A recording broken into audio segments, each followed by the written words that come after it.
ये किसान महीने में 3 लाख तक का दूध सेल कर रहे हैं और बचत की बात करें तो लाख रुपए सेविंग भी कर रहे हैं। लेकिन हैरान करने वाली बात यह है कि इतना प्रॉफिट कमा कैसे रहे, यहाँ इनका मैनेजमेंट कैसा है, ये जानने के लिए मैं आ चुका हूँ बाराबंकी के एक ऐसे किसान भाई के पास जो अभी 1.5 साल पहले ही डेयरी फार्मिंग शुरू किया था और आज ये काफी अच्छे लेवल पे डेयरी फार्मिंग भी कर रहे हैं और अच्छा खासा इनकम भी जनरेट कर रहे हैं। पूरी जानकारी आज आपको इस वीडियो में मिलने वाली है। नमस्कार किसान भाइयों, मेरा नाम राजन, मैं कर रहा हूँ ग्रीन भारत राइड, जिसमें मैं अपने देश के किसानों की कहानी दुनिया को दिखाता हूँ। नमस्कार सर। नमस्कार भैया। सर, सामने से जो हमारे किसान भाई देख रहे हैं, आप अपना और अपने इस डेयरी फार्म का थोड़ा सा परिचय करा दीजिए। भैया मेरा नाम अभिषेक पटेल है जी। और ये मेरी डेयरी फार्म बड़ेल बाराबंकी में है, जगनीहिटा रोड। अच्छा, ये बाराबंकी में आपके डेयरी फार्म है।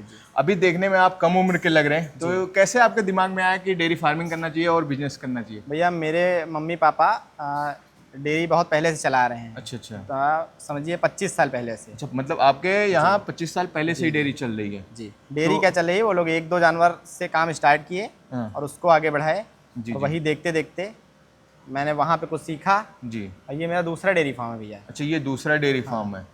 तो ये वाला आपने कब से शुरू किया? ये भैया मुझे हुआ है 1.5 साल।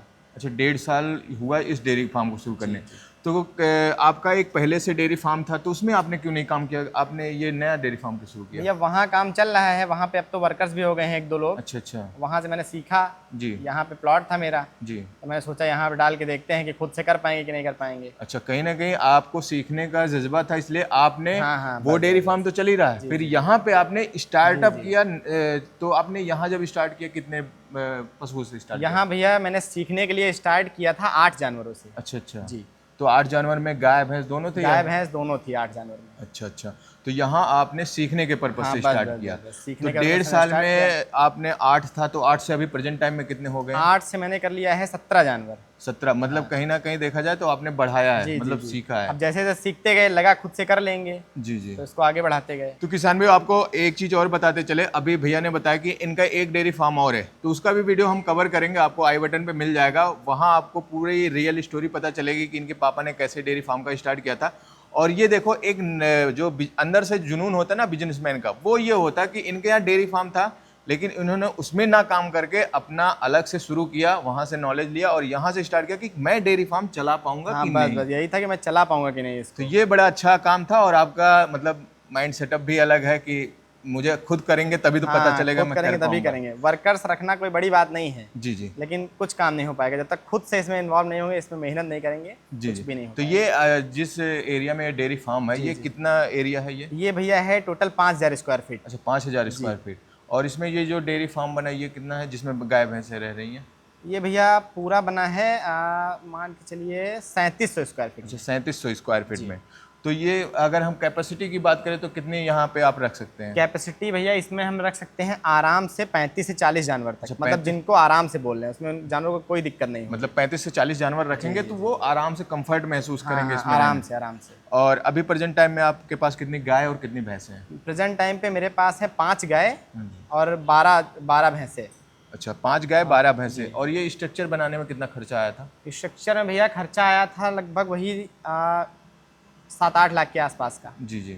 तो अभी मैं देख रहा हूँ आपने स्ट्रक्चर पूरा आरसीसी बना रखा है, पूरा ऐसे घर का सेटअप बना रखा है। तो अभी आपके पापा पुराने डेयरी फार्मर भी हैं, तो ये बताइए कि क्या ऐसा स्ट्रक्चर बनाना चाहिए या फिर जो टीन सेट वाला होता है वो सही होता है? नहीं भैया, बनवाना तो चाहिए टीन सेट वाला। अच्छा। जिसमें ऊपर थोड़ा हवा उसकी निकले, वो ज्यादा बेस्ट है। मतलब टीन सेट जो ऊंचाई पे बनता है, जिसमें हवा क्रॉस करने वाला, इसमें वेंटिलेशन की सुविधा ज्यादा अच्छी हो। और अभी आपने यहाँ पे फॉगर वॉगर भी लगा रखा है। और मैं अभी इस टाइम पे ऑल इंडिया टूर पे निकला हूँ, जैसा कि आपको भी पता है। तो मैं अभी बाराबंकी में मैं पहला ऐसा डेयरी फार्म देख रहा हूँ जहाँ पे मुझे ये फॉगर की व्यवस्था देखने को मिली।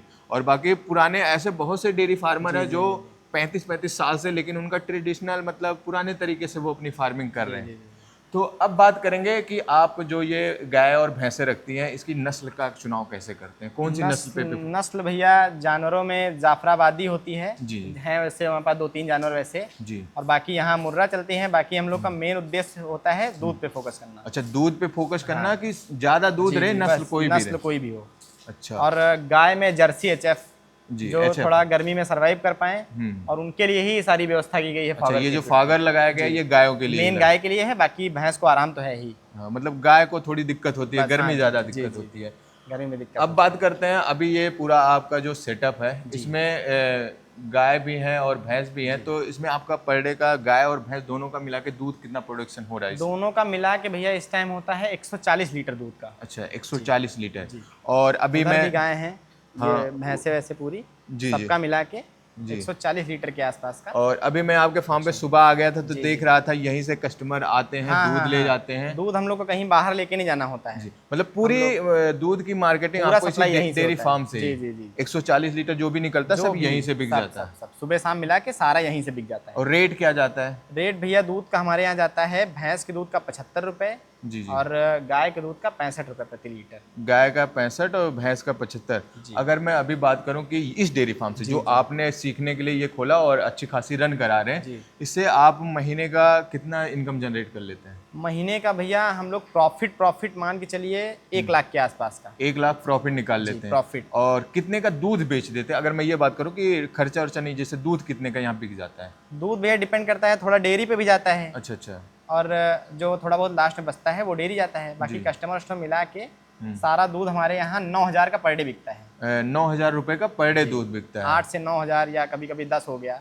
जी। इतना दूध मतलब 2,70,000, 3 लाख, मतलब ये मान के चले कि 2,70,000 से 3 लाख का दूध आप इतने पशुओं से और इस 1 साल में जो डेयरी फार्म ने आपने बनाया है इससे आप बेच रहे हैं। तो कहीं ना कहीं देखा जाए आपने बहुत कुछ सीखा भी, और मैं ये कहना चाहूँगा कि आपने मतलब प्रॉपर तरीके से ये डेयरी फार्म चल रही है।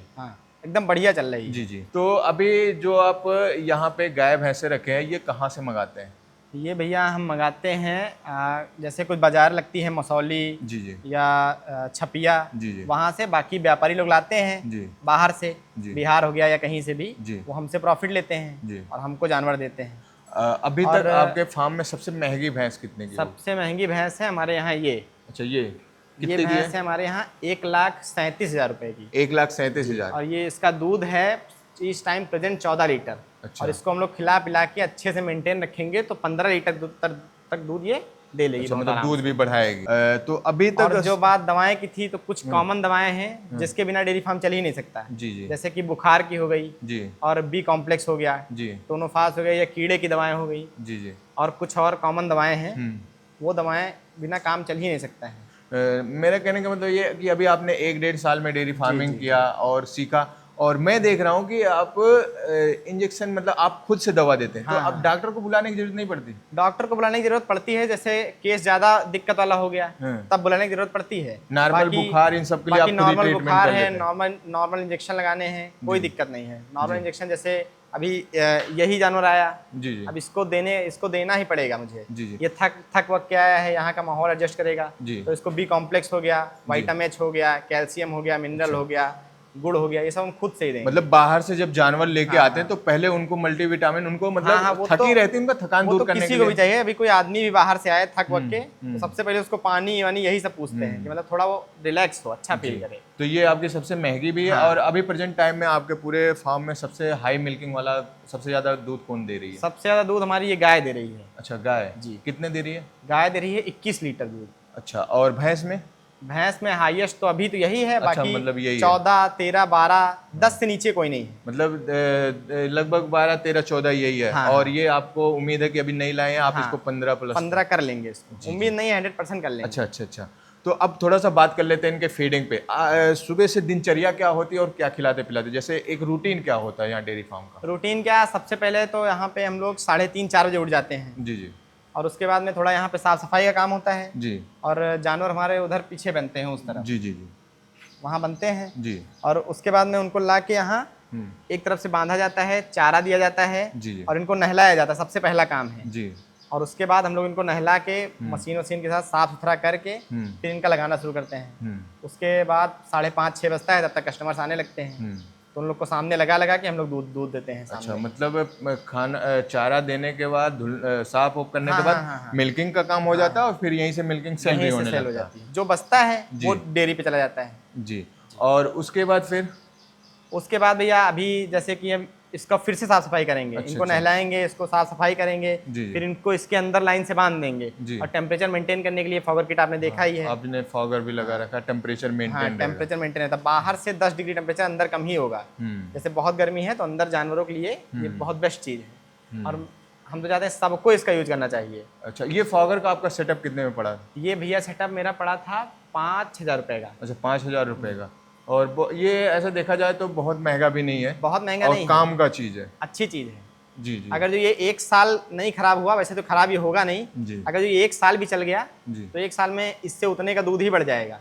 टेम्परेचर मेंटेन रहेगा, जानवर खुश रहेंगे, जी जी, तो उतना दूध बढ़ जाएगा जी एकदम। और फिर शाम का क्या रूटीन रहता है? शाम का भी सेम रूटीन है। 3:30 बजे से काम स्टार्ट हो जाएगा। पहले साफ सफाई जी, और इनको फीड जो देना होता है, मिनरल, कैल्शियम, विटामिन, विटामिन, ये सब देवे के। फीड में क्या देते हैं थोड़ा सा? फीड में भैया हम पशुआहार देते हैं जी, 2-3 किलो एक टाइम में जी, और हरा चारा देते हैं, भूसा देते हैं, चोकर देते हैं, और मिनरल मिक्सचर, कैल्शियम, बस। अच्छा, ये जो पशुआहार 2-3 किलो बताए, एक पशु के पीछे? हाँ, एक पशु के पीछे। अच्छा, अब बात करते हैं पर डे का आपका खर्चा कितना होगा यहाँ खिलाने पिलाने? और पर डे का भैया एक जानवर का खर्चा है 250 रुपए से लेके 300 रुपए तक का। अच्छा अच्छा, एक जानवर के ऊपर इतना खर्चा लगता है। जानवर के पीछे 250 से 300 रुपए खर्चे हैं। और इतने बड़े डेयरी फार्म को मैनेज करने के लिए कितने लोगों की आवश्यकता होती है? अरे हम हैं और भैया है साथ में जी जी, ये छोटा भाई है, बस 3 लोग। अच्छा, मतलब 3 लोग इस डेयरी फार्म को मैनेज बहुत आराम से। और अगर जो इसको हम अचानक से इतना बढ़ा देते, हमको समझ इसकी नहीं होती जी जी, तो 3 लोग क्या 5 लोग भी इसको ना मैनेज कर पाते जी। और जैसा कि आपका पहले से भी डेयरी फार्म आपके पापा कर रहे हैं, काफ़ी अच्छा वो भी चल रहा है, और आपने अपना नया स्टार्ट किया, ये भी काफ़ी अच्छा आपने रन कर रहे हैं 1 साल के अंदर ही। तो हम जानना चाहेंगे जो हमारे नए किसान भाई है, अगर वो भी शुरू करना चाहें तो कैसे शुरू करें, कितने से शुरू करें, कुछ आइडिया दीजिए भैया। सबसे पहले तो अकेले हैं या 2 लोग हैं तो 2-3 जानवरों से स्टार्ट करें जी, 2-3 से स्टार्ट करें और उसको 1 साल चलाएं। 1 साल चलाएंगे तो प्रॉफिट होगा, प्रॉफिट तो होगा ही होगा, अच्छे से करेंगे तो। उनका अच्छे पे टाइम पे ध्यान रखें, उनका कोई बीमारी ना आए उनको, उसको ध्यान रखने के कुछ नहीं करना है। नॉर्मल एक थर्मामीटर हो जिससे टेम्परेचर चेक करना होता है। जैसे जानवर चारा नहीं खा रहा है तो चेक करना है टेम्परेचर ज़्यादा हुआ या कम हुआ। कुछ लोग क्या करते हैं, जैसे जानवर नहीं चारा खा रहा है तो उसको इंजेक्शन उठाए, पैरासीटामोल लगा दिए कि ये लगा दिए, अब बुखार होगा उतर जाएगा, तो ऐसा नहीं होता। जैसे बुखार टेम्परेचर डाउन है तो वो लगा दिए तो उल्टा उसका हो गया जी जी। बुखार एक तो कम है, ऊपर से और कम हो गया। मतलब अगर खाना नहीं खा रहा तो उसको चेक करना कि बुखार है, किस लिए नहीं खाया, टेम्परेचर कितना है। और कुछ कॉमन ही होता है, या तो उसका पेट दर्द हो रहा है, मतलब ये मैं कॉमन बता रहा हूँ, बाकी कुछ बड़ा हुआ तब तो डॉक्टर हैं ही, तब तो हम लोग ही बुलाते हैं। लेकिन कॉमन 99% यही सब दिक्कतें होती हैं कि जानवर चारा नहीं खा रहा तो या तो पेट दर्द है, या तो टेम्परेचर ज़्यादा है, या तो टेम्परेचर कम है, या तो ताकत की कमी है उसमें, यही बी कॉम्प्लेक्स ये सब दे के आ जाता है। अच्छा, एक चीज़ और, जब से आप ये डेयरी फार्मिंग कर रहे हैं, क्या कभी ऐसा कोई रोग या बीमारी आया जिसमें आपको ज़्यादा दिक्कत हुई हो? हाँ भैया, हुआ। ये होता है, एक खुराहा होता है दिक्कत, इसका वैक्सीन लगता है जी जी। तो हमारे नए जानवर आए तो थोड़ा कैलकुलेशन में दिक्कत हो गई, तो कुछ जानवरों को हम लोग वैक्सीन नहीं लगा पाए, तो उनकी वजह से मतलब हमारे 2-3 जानवरों को दिक्कत हो गई खुराहा वाली। तो वैसे तो रिकवर हो गया, इसको हुआ था इस जानवर को। अच्छा अच्छा, इसको आप देख रहे हैं खुराहा में क्या होता है? इस खुराहा में ये होता है, इनके पक जाता है, वो खुर पकने लगता है तो खुर अपने आप से निकलने लगता है यहाँ से। तो ये सबसे बड़ी दिक्कत है, तो वैक्सीनेशन टाइम पे तो होना ही होना चाहिए। मतलब जितने भी आप पशु रख रहे हैं सबका वैक्सीनेशन प्रॉपर करना चाहिए, प्रॉपर वैक्सीनेशन। और सबसे बड़ी बात है कीड़े की दवा टाइम पे, टाइम टू टाइम कीड़े की दवा देना। कीड़े की दवा तो देना ही देना है जी जी, उसमें कोई मतलब। तो ये वैक्सीनेशन साल भर में एक ही बार होता होगा? हाँ, मतलब साल भर की उसकी वो चलती होगी। अब बात करते हैं, जैसे जो आप भैंस बाहर से ले आते हैं जी, तो वो क्या देख के ले आते हैं? क्या मतलब दूध देख के ले आते हैं या फिर लाते हैं कैसा क्या? नहीं, हम लोग लाते हैं दूध देख के। पहली बात तो हमको समझ हो गई है जी जी, इतनी हम लोग अब समझ जाते हैं कौन जानवर दूध देगा जी जी। दूध तो सारे देते हैं, मतलब ये समझ जाते हैं कौन सा दूध जानवर ज़्यादा दूध देगा। और बाकी हमारे व्यापारी लोग हैं तो उनके यहाँ हम लोग जैसे जानवर लेना होता है तो जानवर का दूध जाके सुबह देखेंगे और जाके शाम में देखेंगे। जैसे दूध जानवर में 8-9 लीटर है तो समझ जाइए वो 10-12 लीटर दूध देगा, क्योंकि अभी वो आया है उनके यहाँ, थका है, बहुत दूर से ट्रेवल करके आया है, और अपने यहाँ उसको लाएंगे, वही जो कॉमन दवाएं आपको बताया, मल्टीविटामिन कॉम्प्लेक्स, कैल्शियम वैल्शियम, वो सब देंगे तो 2-4 दिन में 5 दिन में दूध देने लगेगा जी। जो नए किसान भाई हैं तो वो क्या गाभिन भैंस लेके आए या जो बच्चा दे चुका है उसका दूध देख के लेके आए? जानवर ऐसा लाए हमेशा जो बच्चा दे चुका हो, बस वही जानवर लाए। क्यों? देखिए, गाभिन लाएंगे अपने यहाँ बच्चा देगी, तब दिक्कत होगी उसका बच्चा फंस रहा है जी जी, या क्या दिक्कत आ रही है। अब जानिए, सोचिए 1 लाख का कोई जानवर लेके आए गाभिन, और डिलीवरी के टाइम उसका बच्चा फंस जाए या उसके पेट में कोई दिक्कत हो जाए, तो उससे एकदम से पूरा लॉस। जी जी। तो इसलिए हमेशा जानवर लाएं जो बच्चा दे चुका हो। मतलब आपका मोटिव ये है कि जब भी आप डेयरी फार्मिंग में कोई जानवर लाएं तो बच्चा दे चुका है, दूध दे के लाइए। आप अपना यहाँ से अगर आप गाभिन ले आएंगे तो भाई उसमें अगर नॉलेज नहीं रहेगा या फिर कुछ हो जाता है तो रिस्क ज्यादा वो रहेगा, पूरा रिस्क है। तो आप फोकस इसी पे करते हैं कि जो बच्चा दिए रहते हैं उसी को लेके आते हैं। और क्या आपने बीमा भी करा रखा है इन जानवरों? नहीं नहीं, बीमा नहीं करा रखा। अच्छा, बीमा क्यों नहीं कराते आप? बीमा क्या, हम लोग खुद इतना केयर करते हैं, सारा है, दरवाजा वरवाजा है, लॉक रहता है टाइम, बाकी कैमरा वैमरा लगा है। अच्छा, क्या जो नए फार्मर बीमा कराना चाहिए? बीमा नहीं कराना चाहिए। अच्छा, क्यों? बीमा कंपनी हम लोग को उतना पैसा ही नहीं दे पाएगी जितनी महंगाई है जानवरों की। जी। अभी भैंस इस टाइम पे क्या रेट चल रहे होंगे नॉर्मल, मतलब इस टाइम भैया नॉर्मल एवरेज भैंस 10 लीटर दूध वाली का प्राइस होगा 1,15,000 से लेके 1,25,000 तक, और उससे थोड़ा बढ़ेंगे तो 1,35 के, ये 14 लीटर। बाकी जानवर तो और बड़े बड़े हैं, लेकिन हम लोग अभी इतने पे ही काम कर रहे हैं। अच्छा, इतने पे ही पूरा फोकस आगे चल के करेंगे, लेकिन अभी तो इतने पे ही फोकस है। तो अभी इस डेयरी फार्म को और बढ़ाने का हाँ, वो बिल्कुल बिल्कुल बढ़ाना है। कितना तक ले जाएंगे इसको भैया? इस डेयरी फार्म पे मैं 40 जानवरों को बताया यहाँ आ सकते हैं। जी जी। तो मैं 40 नहीं, लेकिन यहाँ पे 35 जानवर तक सोचूंगा, जिसमें जानवर मेरे एकदम खुश रहें और अच्छे से रहें अंदर, जिसमें उनको कोई दिक्कत ना हो। जी। बाकी मतलब बहुत बढ़ाने को तो इसमें 50 आ जाएंगे, लेकिन ज़्यादा हो गया तो उनको सफोकेशन का दिक्कत होगी। अब फाइनली बात करना चाहेंगे कि आप इस धंधे से खुश हैं या फिर नौकरी वोकरी करने का? नहीं नहीं भैया, एकदम खुश हैं, कोई दिक्कत नहीं है। सुबह शाम हम लोग का काम होता है, 3 बजे उठ तो जाते हैं रात में। जी जी। लेकिन मान के चलिए 9, अब किसी दिन दिक्कत हो गई तो 10 बजे तक काम हम लोग पूरा टोटल खत्म कर लेते हैं। और उसके बाद मतलब उसके बाद एकदम ये नहीं एकदम फ्री हैं, कहीं गए, कहीं भी गए हैं तो अचानक यहाँ आना पड़ सकता है कभी भी, वो दिमाग में रखते हैं कि आस पास रहें, या नहीं रह पा रहे हैं तो किसी को बता के जाएं कि या देख लेना घर पे, इस तरह। तो बाकी फ्री। अब शाम में हम लोग दोपहर में 3-4 घंटे फ्री, 5 घंटे मानिए। सामने से जो किसान भाई देख रहे हैं उनको क्या सलाह देना चाहेंगे, जो आपके युवा वर्ग है, जो लड़के हैं, अगर वो इस फार्मिंग में आना चाह रहे, क्या सलाह देना? आना चाहिए भैया? बिल्कुल आना चाहिए, और कोई दिक्कत नहीं है, बस थोड़ा मेहनत है। और सबसे पहले तो कम जानवरों से स्टार्ट करें, इसका सबसे बड़ा प्लस पॉइंट है। कम से स्टार्ट करेंगे, उसमें सीखेंगे, उनकी बीमारियां सीखेंगे, क्या क्या दिक्कतें हैं सब सीखेंगे, तो उसमें आपको काफ़ी समझ आएगी। आप 2 से 10 बना लेंगे, और अभी आप 10 लेके आएंगे तो 10 से 2 भी बना लेंगे। बहुत अच्छा, एक चीज और, जैसे आप सिर्फ दूध सेल करते हैं, क्या उसका कोई प्रोडक्ट भी बनाते हैं? नहीं, अभी प्रोडक्ट कुछ है नहीं, लेकिन प्रोडक्ट का हम लोग सोचे हैं। अच्छा, प्रोडक्ट पे काम करने का सोच रहे हैं? बिल्कुल बनाएंगे। दूध के साथ साथ प्रोडक्ट पे भी काम करेंगे आगे चल के? पनीर, घी, खोवा सब बनाएंगे। अच्छा। लेकिन अभी तो मतलब इसमें अभी और आगे जाने के लिए आप सोच रहे हैं। और कहीं ना कहीं देखा जाए, जब आपने इसको भी सक्सेस कर लिया, क्योंकि आपके बैकग्राउंड में पूरा आपने नॉलेज भी ले रखा है, तो उसमें भी आगे जाएंगे। तो वैसे आपने बहुत सही जानकारी शेयर किया। हमारे आपके एज के जो युवा वर्ग हैं, तो उनके लिए एक ये है कि हाँ, वो भी कर सकते हैं। नहीं, बिल्कुल कर सकते हैं जी। तो इसके लिए आपका बहुत बहुत शुक्रिया। और किसान भाइयों, यहाँ पे देख सकते हैं भैया का डेयरी फार्म था। मुझे तो ये सबसे यूनिक चीज़ लगा कि बहुत से लोग होते हैं, चलो हमारा डेयरी फार्म चल रहा है तो पापा जब छोड़ देंगे तो उसी में हम लग जाएंगे, लेकिन भाई सीखने का जुनून था तो वो डेयरी फार्म चल रहा था, लेकिन इन्होंने अलग अपना स्टार्ट किया। 2, 4, 6, 10 से जो भी स्टार्ट किया, और आज भाई इतना बड़ा डेयरी फार्म इन्होंने खड़ा कर दिया।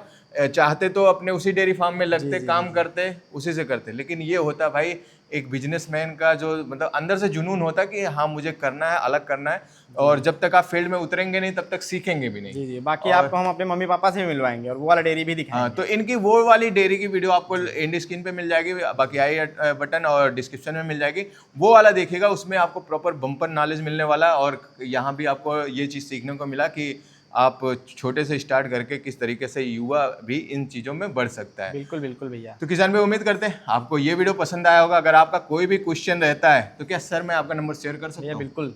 तो कोई भी किसान भाई आपसे जानकारी लेना चाहे ले सकता है। तो एक बार आप नंबर बोल दीजिएगा। मेरा नंबर है 6307 70 91 87 6307 709187। तो ये नंबर आपको नीचे डिस्प्ले हो रहा है, इस पर आप संपर्क करके भैया से जानकारी ले सकते हैं। कोई भी चीज़ आपको पूछना है तो भाई पूछ सकते हैं, लेकिन हाँ, ये चीज़ ध्यान रखिएगा क्योंकि डेयरी फार्मर सुबह शाम में बिजी रहते हैं, तो दोपहर में बात करें तो ज़्यादा सही रहेगा। दोपहर में बात करें। तो किसान भाइयों, उम्मीद करते हैं ये वीडियो आपको पसंद आई होगी। मिलते हैं किसी और वीडियो में, तब तक के लिए जय जवान जय किसान। थैंक यू भैया।